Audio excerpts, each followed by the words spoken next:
आप सभी लोगों का डीएलएड फर्स्ट सेमेस्टर की मैथ क्लास में स्वागत है। देखिए, इसमें पवन सीरीज को पढ़ने वाले हैं और ये पवन सीरीज की 17वीं क्लास है। देखिए, राजन सीरीज भी कंप्लीट हो चुकी है। जिन लोगों ने नहीं देखी वो लोग यूट्यूब पर प्लेलिस्ट में जाकर देख सकते हैं।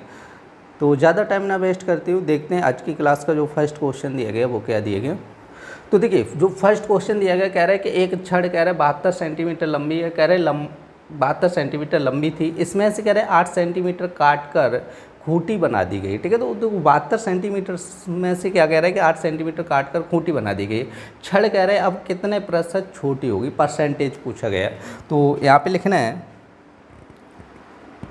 छड़ की लंबाई। तो छड़ की जो लंबाई थी वो थी आपकी 72 सेंटीमीटर। ठीक है, छड़ की लंबाई कितनी थी, 72 सेंटीमीटर। तो यहाँ पर कह रहे 8 सेंटीमीटर काट दिया गया। तो यहाँ पे लिखना है काटा गया भाग इक्वल टू, ठीक है, काटा गया भाग इक्वल टू कितना कह रहा है 8 सेंटीमीटर काट दिया गया। तो हमसे ये कह रहे हैं कि कितने प्रतिशत छोटी हो गई, समझे। मतलब ये कह रहे हैं कि जो छड़ छोटी हो गई, पहले तो 72 सेंटीमीटर थी, उसमें से 8 सेंटीमीटर टुकड़ा काट दिया गया तो छड़ क्या हुई, छोटी हो गई। और हमसे ये कह रहे हैं कितने प्रतिशत छोटी हुई, समझे। तो परसेंटेज हमसे पूछा गया है। तो यहाँ पर हम लोग लिखेंगे लंबाई में प्रतिशत कमी, ठीक है, प्रतिशत कमी मतलब परसेंटेज में पूछा कि लंबाई कितनी छोटी हो गई। तो देखो कितनी छोटी हुई, 8 सेंटीमीटर छोटी हुई, समझे। हमसे यही तो पूछा कितने प्रतिशत छोटी हुई। तो आप लोग सोचो ना कितने परसेंट छोटी हुई लंबाई, पहले से 8 सेंटीमीटर और बटे क्या करना है आपको 72, और परसेंटेज बनाने के लिए गुणा 100 करना होगा। 8 से भाग दीजिएगा कितना हो जाएगा 9, तो 100/9 हो जाएगा। 9 का भाग करेंगे तो एक बार जाएगा, ठीक है, फिर यहाँ पर 10 हो जाएगा, फिर एक बार जाएगा, फिर देखो एक बच्चे का नहीं जाएगा, पॉइंट लगाएंगे, फिर एक बार जाएगा। तो यहाँ पे हो जाएगा 11.1% हो जाएगा आपका आंसर। देखिए नेक्स्ट क्वेश्चन क्या कह रहा है, कह रहे हैं कि 500 रुपये का 3 वर्ष का 12% वार्षिक ब्याज की दर से कह रहा है साधारण ब्याज ज्ञात कीजिएगा। तो सबसे पहले आप लोगों को लिखना है मूलधन इक्वल टू, तो मूलधन कितना दिया गया आपका 500 रुपये, समय बराबर कितना दिया गया 3 वर्ष दिया गया, ठीक है, दर बराबर कितना दिया गया आपका 12% दिया गया, समझा। तो हमसे पूछा गया है साधारण ब्याज, ठीक है, ऐसे लिखना है साधारण ब्याज इक्वल टू, सबसे पहले तो आपको फॉर्मूला लिखना होगा मूलधन गुणे दर गुणे समय वट्टे क्या होता है 100 होता है, समझे। तो मूलधन कितना दिया गया 500, दर कितनी है 12, समय कितना है आपका 3 वर्ष, बटे कितना हो जाएगा 100, समझे। अब देखो 2 जीरो से 2 जीरो कैंसिल हो जाएंगे, 12 गुणे 5 करेंगे कितना हो जाएगा 60 गुणे 3 हो जाएगा 180 आंसर हो जाएगा। देखिए नेक्स्ट क्वेश्चन क्या कह रहा है कि एक दुकान में कह रहा है कि 1200 रुपये का कंबल कह रहा है 20% छूट देकर बेचा गया। कह रहे कि ज्ञात कीजिए कि कंबल कितने में बेचा गया। तो विक्रय मूल्य पूछा गया, ध्यान रखना है। और ये जो आपका दिया गया 1200 रुपये छूट। और एक चीज़ हमेशा ध्यान रखना है कि देखिए जो भी हमें छूट दी जाती है, डिस्काउंट जो भी दिया जाता है वो हमेशा अंकित मूल्य पर दिया जाता है, क्लियर नहीं। जैसे हम लोग कोई चीज़ खरीदने जाते हैं, जैसे किताब खरीदने गए, अब उस पर किताब पर जो रेट पड़ा होगा, ठीक है, प्रिंट होके आता है, उसको बोला जाता है अंकित मूल्य, ध्यान रखना है। उसको क्या बोला जाता है अंकित मूल्य। और जो डिस्काउंट दिया जाता है हमेशा कोई सी भी चीज़ आप लोग खरीदो तो वो अंकित मूल्य पर डिस्काउंट दिया जाता है, समझाए। तो जैसे 1200 रुपये का कंबल मतलब वो अंकित मूल्य हो गया, प्राइस कितना पड़ा है 1200 रुपये, उस पर कह रहा है 20% डिस्काउंट दिया जाता है, समझाए। तो यहाँ पर आप लोगों को लिखना है अंकित मूल्य इक्वल टू कितना दिया गया 1200, क्योंकि देखो 1200 रुपये पर यदि डिस्काउंट दिया जा रहा है तो आप लोग समझ लेना 1200 रुपये क्या है अंकित मूल्य है। अब यहाँ पर लिखना है प्रतिशत छूट इक्वल टू, या छूट प्रतिशत लिख लेना, ठीक है, या तो ऐसे लिख लो छूट प्रतिशत बराबर कितना कह रहा है 20, या प्रतिशत छूट इक्वल टू कितना हो जाए 20, मतलब परसेंटेज में कितनी छूट मिलेगी 20%। तो यहाँ पे लिखना है कुल छूट बराबर, अब यहाँ पे हम लोग छूट निकालेंगे, ठीक है। कुल डिस्काउंट कितना दिया है 1200 रुपये का, कितना डिस्काउंट दे रहा है 20% डिस्काउंट, ठीक है। तो 1200 गुणे 20 बटे कितना हो जाएगा 100 हो जाएगा, समझाए। तो देखो 0 से 0 यहाँ पे काट दिए, 12 दूनी 24, 240 रुपये क्या हो जाएगा डिस्काउंट, ठीक है। तो कंबल का प्राइस कितना है 1200 रुपये, उस पर डिस्काउंट कितना मिलेगा 240 रुपये मिलेगा। तो हमसे यहाँ पर पूछा गया है विक्रय मूल्य, तो यहाँ पे लिखना है विक्रय मूल्य इक्वल टू, देखो अंकित मूल्य कितना है 1200, इसमें 240 का क्या हो जाएगा डिस्काउंट हो जाएगा, समझे। तो ये 960 रुपये बचेगा, आप लोग माइनस कर लेना, ठीक है। तो ये 960 रुपये आंसर हो जाएगा आपका। देखिए नेक्स्ट क्वेश्चन क्या कह रहा है, कह रहा है कि एक टैप रिकॉर्डर कह रहा है 12% हानि से कह रहा है 880 रुपये में बेचा गया, उसका क्रय मूल्य कितना होगा। तो देखिए इस क्वेश्चन को कैसे करना है, जैसे ये 880 रुपये क्या दिए गया आपका, ठीक है, विक्रय मूल्य दिया, बेचा गया तो मतलब क्या हुआ, विक्रय मूल्य दिया गया। और हमसे कह रहा है 12% हानि, देखो परसेंटेज में हम कितना लेके चलते हैं 100%। अगर 12% हानि हो रही है तो यहाँ पे 12 क्या करेंगे, घटा देंगे, तो ये बनेगा आपका 88%। कितना बनेगा, 88%। जब विक्रय मूल्य दिया जाता है तो 100 कहाँ पर रखना है, ऊपर रखना है, और ये आपका लाभ हानि कहाँ पर रखना है, नीचे रखना है, जब विक्रय मूल्य दिया जाए तब, ठीक है। तो 88 से इसको काटेंगे कितनी बार, 10 बार, 10 गुणे 100 कितना हो जाएगा, 1000 हो जाएगा, समझे। देखो ये आंसर आ गया बहुत शॉर्ट तरीके से। तो देखिए एग्जाम में ऐसे नहीं करना है, समझे, आप लोगों को पूरा हल करना पड़ेगा, ठीक है।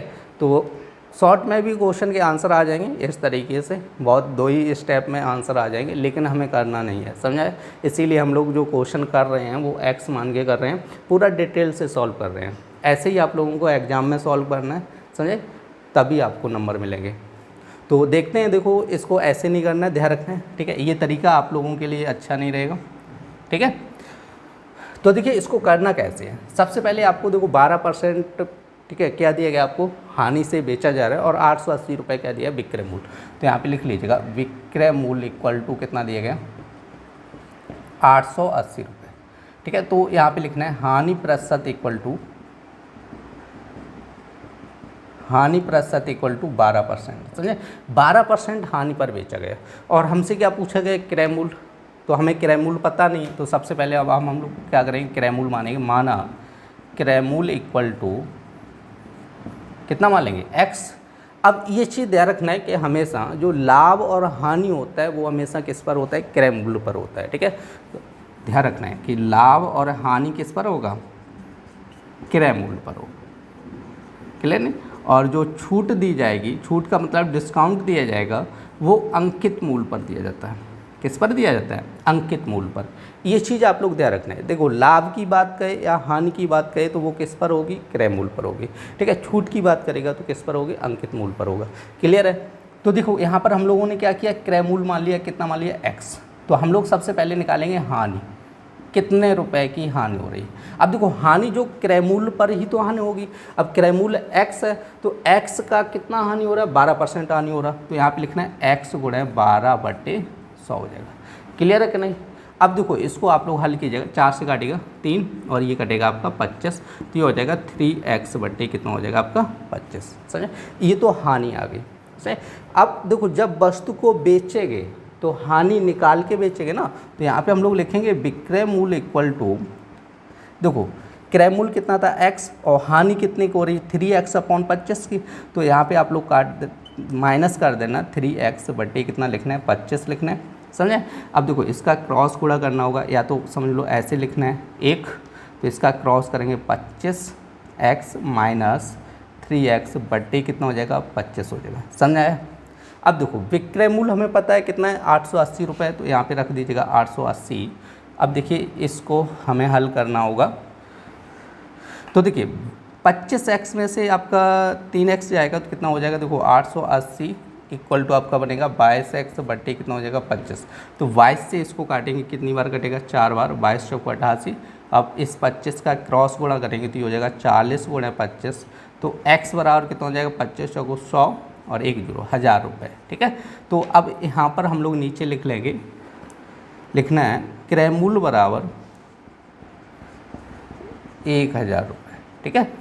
तो उसका टैप रिकॉर्डर का क्रय मूल्य कितना हो जाएगा 1000 रुपये। देखो इस टाइप से आप लोगों को एग्जाम में सॉल्व करना होगा। देखिए नेक्स्ट क्वेश्चन क्या कह रहा है, कह रहा है कि एक फर्नीचर विक्रेता ने कह रहे एक सोफ़ा सेट कह रहा है 5% लाभ से कह रहा है 4620 रुपये में बेचा, उसका लाभ ज्ञात कीजिएगा, ठीक है। तो यहाँ पे हमें लाभ पूछा गया कि कितना लाभ होगा। तो देखिए हमेशा ध्यान रखना है कि जब लाभ निकालना है तो सबसे पहले हमें क्रय मूल्य पता होना चाहिए, तभी हम लोग लाभ निकाल सकते हैं, ठीक है। जब तक क्रय मूल्य नहीं पता होगा तब तक लाभ नहीं निकाल सकते, ठीक है। तो क्या क्या दिया गया यहाँ पे लिखना है, सबसे पहले तो आपका 4620 रुपये क्या दिया गया, विक्रय मूल्य दिया गया। यहाँ पे लिखना है विक्रय मूल्य इक्वल टू आपका कितना दिया 4620 रुपये, ठीक है। तो यहाँ पे लिखना है उसके बाद लाभ प्रतिशत इक्वल टू कितने परसेंट लाभ दिया, 5% लाभ दिया गया। तो अब हम लोग यहाँ पे मानेंगे, माना क्रय मूल्य इक्वल टू कितना मान लेंगे x, तो इस पर लाभ निकालो। हमेशा ध्यान रखना है कि लाभ किस पर आएगा, क्रय मूल्य पर ही निकाला जाएगा। छूट की बात हो तो अंकित मूल्य पर निकाली जाएगी, ये चीज़ आप लोग नोट कर लेना। तो देखिए यहाँ पे क्रय मूल्य कितना है x, अब x का 5% लाभ हो रहा है तो 5 बट्टे कितना हो जाएगा 100। अब देखो 5 से काटे कितना हो जाएगा 20, तो ये आ जाएगा x बट्टे 20। इसका लाभ कितना आया x बट्टे 20। क्लियर हुआ। तो देखो यहाँ पर हम लोग निकालेंगे इसका विक्रय मूल्य। विक्रय मूल्य देखो जब विक्रय मूल्य निकालना तो यहाँ पर क्या होगा, प्लस होगा, ध्यान रखना है, क्योंकि यहाँ पर क्या हो रहा है, लाभ हो रहा है। तो लाभ हो रहा है तो वो तो जुड़ेगा, ठीक है।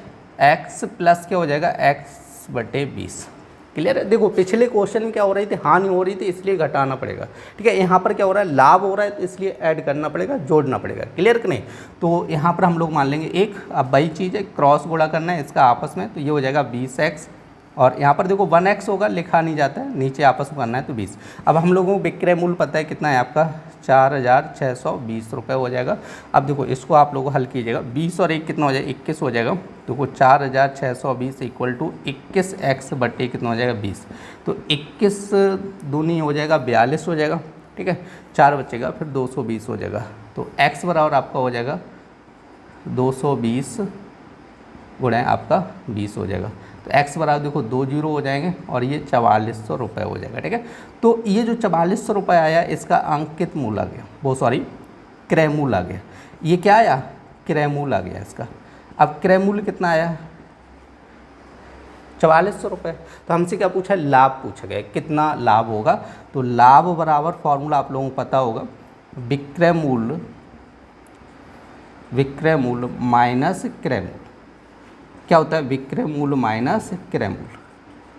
अब देखो विक्रय मूल्य कितना था आपका 4620 माइनस 4400, समझे। अब इसको घटाएंगे तो यहाँ पे बनेगा 220, ये आपका आंसर हो जाएगा। देखिए नेक्स्ट क्वेश्चन क्या कह रहा है, कह रहा है कि एक छात्रावास में कह रहा है 50 छात्रों के लिए कह रहा है 40 दिन की भोजन सामग्री है। यदि छात्रावास में कह रहा है कि 30 छात्र और आ जाए तो भोजन सामग्री कितने दिनों में समाप्त हो जाएगी। तो देखिए इस टाइप से क्वेश्चन आप लोगों को बता चुका हूँ। एक तरफ आपको लिखना है छात्र और एक तरफ लिखना है दिन, ठीक है। तो अभी देखो कितने छात्र हैं, 50 छात्र हैं, और भोजन सामग्री कितने दिन की है, 40 दिन की है, ठीक है। अब कह रहे हैं 30 छात्र और आ जाए, तो यहाँ पे 30 और आ जाएंगे, तो देखो छात्र कितने हो जाएंगे, 80 हो जाएंगे। पहले 50 थे ना, अब 80 हो जाएगी। तो भोजन सामग्री कितने दिन चलेगी, तो मान लीजिएगा x दिन चलेगी, ठीक है। तो हमें क्या करना होता है, यहाँ पर एरो लगाना होता है। देखो आप कैसे भी एरो लगाओ, चाहो तो आप ऊपर लगा लो, ऊपर की तरफ लगाओ, चाहे नीचे की तरफ लगाओ, ठीक है। दोनों एक दूसरे के अपोजिट लगाना होगा। जैसे हमने ये नीचे की तरफ एरो लगाया तो इसमें हम ऊपर की तरफ लगाएंगे, ठीक है। ये चीज़ रखना है। इसमें हमने नीचे की तरफ लगाया तो आप लोग इसमें किधर लगाएं, ऊपर की तरफ, ठीक है। दोनों का अपोजिट होना चाहिए, डायरेक्शन कैसा होना चाहिए, अपोजिट होना चाहिए। अगर इधर ऊपर की तरफ लगाओ तो इधर नीचे की तरफ लगाओ। क्लियर नहीं। अब आप लोगों को बताया था जिधर ये आपका हेड होता है, देखो इसको हेड बोलते हैं, इसको टेल बोलते हैं। तो इधर जो जिधर ये हेड होगा तो उसको हम लोग अंश पर रखते हैं। अंश कितना है 80 और हर कितना हो जाएगा 50, ठीक है, इक्वल टू। इसी तरह यहाँ पे ये ऊपर की तरफ है तो अंश कितना है 40 बटे कितना हो जाएगा x, समझे। अब इसका क्रॉस करना पड़ेगा ऐसे करके, तो ये हो जाएगा 80 गुणे x बराबर 40 गुणे कितना हो जाएगा 50। तो हमें x का मान चाहिए, तो 40 गुणे 50 बटे कितना हो जाएगा 80। तो 40 दूनी 80, 2 से काटेंगे 25, तो x बराबर कितना हो जाएगा 25। तो यहाँ पर लिख लेना दिन इक्वल टू कितना हो जाएंगे 25, ठीक है। कितने दिन लगेंगे, 25 दिन लगेंगे। देखिए नेक्स्ट क्वेश्चन क्या कह रहा है, कह रहा है कि एक कक्षा में कह रहा है 60 विद्यार्थी थे, कह रहे 50% विद्यार्थी प्रथम श्रेणी में और कह रहे 40% विद्यार्थी द्वितीय श्रेणी में, कह रहे शेष तृतीय श्रेणी में उत्तीर्ण हुए। ज्ञात कीजिए कितने विद्यार्थी तृतीय श्रेणी में उत्तीर्ण हुए। तो यहाँ पर लिखना है कुल विद्यार्थी इक्वल टू कितने दिए गए हैं, 60 विद्यार्थी दिए गए। तो यहाँ पर हमें निकालना है प्रथम श्रेणी में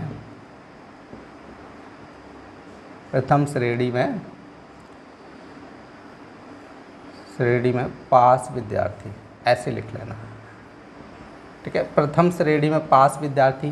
तो देखो प्रथम श्रेणी में कितने पास हुए, टोटल का 50%, ठीक है। 60 स्टूडेंट थे, इसका 50% निकालो, 50/100 हो जाएगा। तो 50 से काटे 2 और ये हो जाएगा 30। तो देखो प्रथम श्रेणी में कितने पास हुए, 30 स्टूडेंट पास हुए। अब उसके बाद हमें निकालना है द्वितीय श्रेणी में पास विद्यार्थी। यहाँ पे लिखना है द्वितीय श्रेणी में पास विद्यार्थी। तो देखो दूसरी श्रेणी में यहाँ पे कितने कह रहे हैं, 40% स्टूडेंट कह रहे हो। तो यहाँ पे टोटल स्टूडेंट कितने हैं, 60 है, और 60 का 40% यहाँ पे आप लोग निकाल लीजिएगा। देखिए 2 जीरो से 2 जीरो कैंसिल हो जाएंगे, 6 गुणे 4 करो कितना हो जाएगा, 24 हो जाएगा। क्लियर। हमसे पूछा है तृतीय श्रेणी में, तो यहाँ पे लिखना है तृतीय श्रेणी में पास विद्यार्थी, ठीक है। तृतीय श्रेणी देखो, अब हम लोग देखो 2 का तो पता है ना, पहली में और द्वितीय में कितने हुए, प्रथम श्रेणी में कितने हो गए, 30 हो गए, द्वितीय में कितने हो गए, 24। हमसे टोटल पता है ना कितने हैं, 60 हैं। टोटल कितने हैं, 60 है। तो 60 में से जो हमें फर्स्ट और सेकंड का पता है वो घटा दीजिएगा। तो 30 + 24 घटा दीजिएगा, तो ये हो जाएगा 60 माइनस, तो ये हो जाएगा 54, ठीक है। टोटल करो 54, 60 में से 54 जाएगा तो आपका 6 विद्यार्थी बचेंगे, ठीक है। देखिए आप लोगों को यदि क्लास पसंद आ रही है तो आप लोग लाइक कर दिया करो, ठीक है। कोई भी लाइक नहीं करता है, लेकिन सभी लोग क्लास रेगुलर देखते हैं, तो आप लोगों से कहना है कृपया लाइक ज़रूर करें। देखिए नेक्स्ट क्वेश्चन क्या कह रहा है, यदि a बराबर -2 हो तो हमसे इसके मान पूछे गए।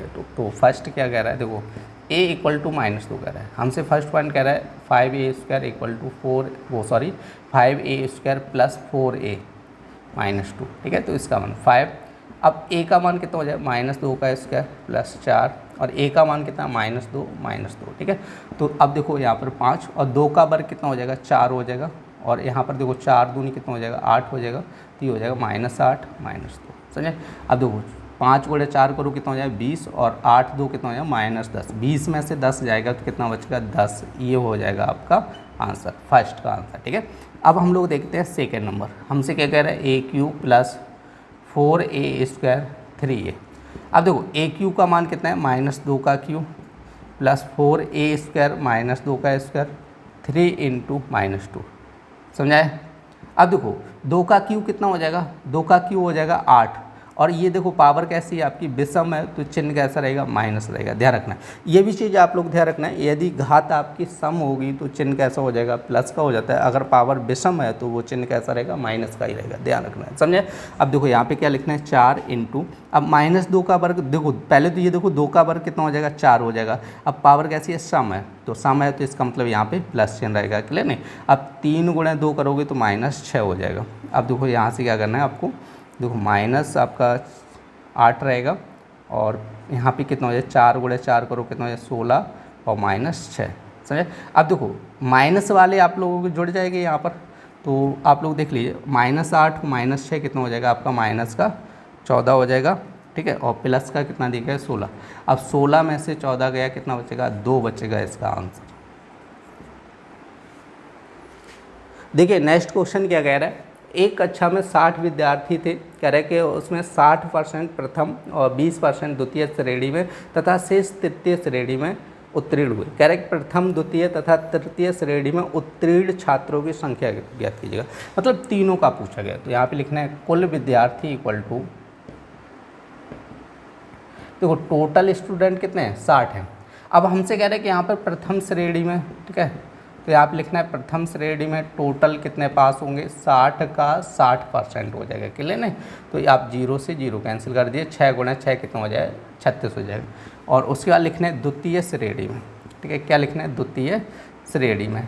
तो द्वितीय श्रेणी में देखो टोटल स्टूडेंट 60 और 60 का 20% पास हुए। तो ध्यान रखना है, अब 0 से 0 कटेगा तो 6 दूनी कितना हो जाएगा, 12 हो जाएगा। अब हम लोग निकालेंगे तृतीय श्रेणी में, ठीक है, कि तृतीय श्रेणी में कितने पास हुए। तो टोटल विद्यार्थी कितने थे, 60 थे। अब देखो हम लोगों को पता है ना, पहली में कितने हुए, प्रथम श्रेणी में 36, द्वितीय में कितने, 12।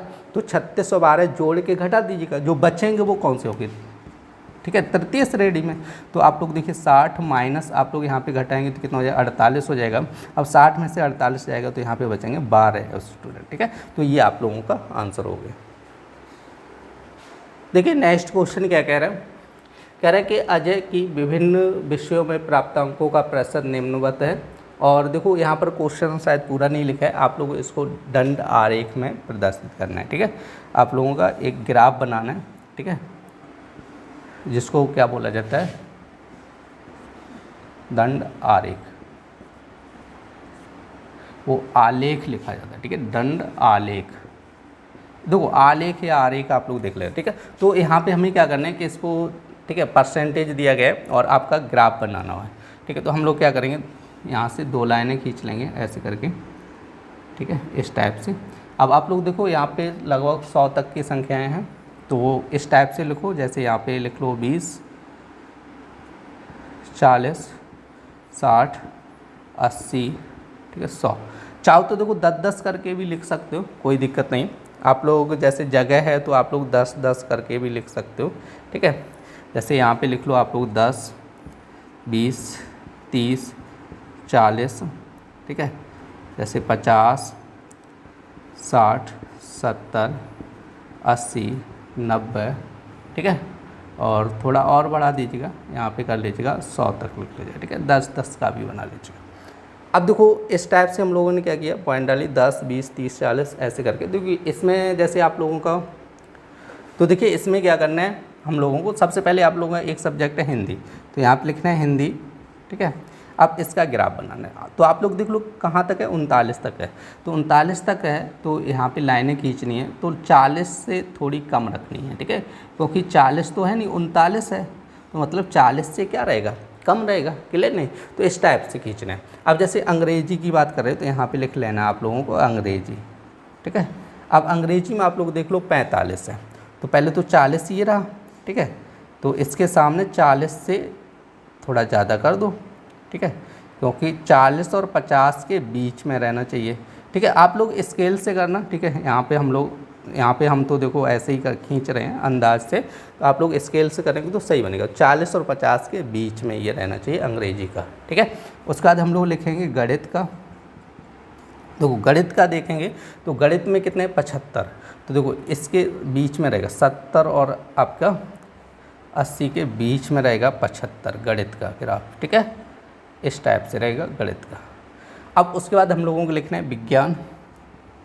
देखो विज्ञान में कितने नंबर है, 80 नंबर है, तो 80 वाला तो देख लो इसके सीधा रहेगा यहाँ से 80। क्लियर कि नहीं। अब उसके बाद हमसे कह रहा है सामाजिक विज्ञान, तो सामाजिक विज्ञान, तो सामाजिक विज्ञान का कितना है, 90 नंबर है, तो 90 वाली लाइन देख लो, उसी के सामने आप लोगों को खींचना पड़ेगा ऐसे करके। क्लियर कि नहीं। तो ये हम लोगों से ग्राफ पूछ रहा था। तो ये तो देखो आपका डंडा आरेख हो गया, और इसी टाइप से एक क्वेश्चन आपका पिक्टोग्राफ और पूछता है कि नहीं, सेम उसी टाइप से होता है। पिक्टोग्राफ पूछता है, उसमें चित्र बनाने होते हैं। ठीक है, और आपका पाई चार्ट और पूछता है। ठीक है, पाई चार्ट, और पाई चार्ट भी आप लोगों को बता चुका हूँ। ठीक है, और ये आपका डंडा आरेख का क्वेश्चन है, तो आप लोग इसको नोट कर लीजिएगा। ये थी DLED फर्स्ट सेमेस्टर की मैथ क्लास। उम्मीद करते हैं आप लोगों को पसंद आई होगी। यदि पसंद आई हो तो कृपया लाइक करें और ज़्यादा से ज़्यादा शेयर करें, जिससे कि ज़्यादा से ज़्यादा लोग जुड़ सकें। फिर मिलते हैं ऐसी नेक्स्ट क्लास में, तब तक के लिए धन्यवाद।